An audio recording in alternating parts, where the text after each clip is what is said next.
aici.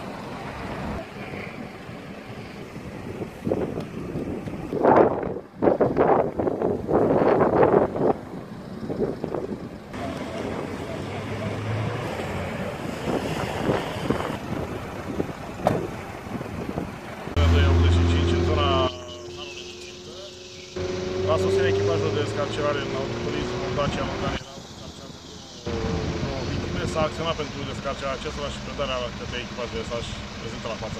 Cât de dificil a fost?